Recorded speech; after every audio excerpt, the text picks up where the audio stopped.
அன்பான மக்களே, நம்மளோட விஜய் வந்து காவேரிக்கு ப்ரப்போஸ் பண்ணியிருக்காருங்க. செம்மல்ல.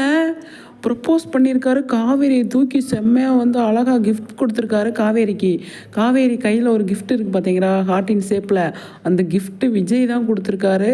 அது செம்மையாக இருக்குங்க. காவேரியை தூக்கி சுற்றி இருக்காரு. பயங்கரமாக இருக்குது பார்க்குறதுக்கு, அவ்வளோ நல்லா இருக்குது. ஆனால் ஏதோ ஒரு கிஃப்ட்டு கொடுத்துருக்காங்க, ஹார்ட்டின் ஷேப்பில் இருக்குது. அதுக்குள்ளே என்ன இருக்குது அப்படின்னு சொல்லி தெரியல. ஆனால் வந்து எவ்வளோ விஷயங்கள் நடந்திருக்கு பாருங்களேன். இங்கே பாருங்கள், கிஃப்ட்டு காவேரி கையில் இருக்குது பார்த்தீங்களா, ஹார்ட்டின் ஷேப்பில் இருக்குங்க. வேலண்டைன் டேஸ்க்காண்டி ஏதோ பண்ணியிருக்காங்களோ அப்படின்னு சொல்லி தோணுது. அன்றைக்கி தான் இதை டெலிகாஸ்ட் பண்ணுவாங்களோ என்னமோ தெரியலைங்க. அந்த அளவுக்கு செம்மையாக வந்து பண்ணியிருக்காங்க. ஒரே பயங்கர விஜய் முகத்தை பாருங்களேன், அவ்வளோ சிரிப்புங்க. அவ்வளோ சந்தோஷத்தில் வந்து காவேரி அப்படியே பார்க்குறாரு. அவரே பார்த்துட்டு செம்மையாக வந்து தூக்கி அவ்வளோ அழகாக வந்து ஒரு சுற்றிருப்பார் அப்படின்னு தான் தோணுது. செம்ம அழகு, அவ்வளோ அழகாக இருக்குது.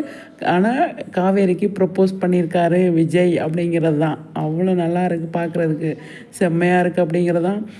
விஜய் முகத்தை பார்க்க எனக்கு அவ்வளோ சந்தோஷமாக இருக்குங்க. ஒரு ஆர்டிஸ்ட்டுன்னா என்ன நினச்சிங்க, அந்த அளவுக்கு செம்மையாக வந்து பண்ணியிருக்காருங்க. சூப்பருங்க. நம்ம இன்டர்வியூக்கு வந்திருக்கோம், எல்லாத்துக்கும் வந்திருக்கோம் அப்படின்னு இல்லாமல் அவ்வளோ அழகாக வந்து சூப்பராக வந்து எல்லாத்தையுமே பண்ணியிருக்காரு. காவேரி எந்த மாதிரி இப்போ கிஃப்ட் கொடுத்துருக்காங்க அப்படின்னு சொல்லி பார்க்கலாம். விஜய் மட்டும் கிஃப்ட் கொடுத்துருக்காரா இல்லை காவேரியும் கொடுத்துருக்காங்களா அப்படின்னு சொல்லி தெரியல.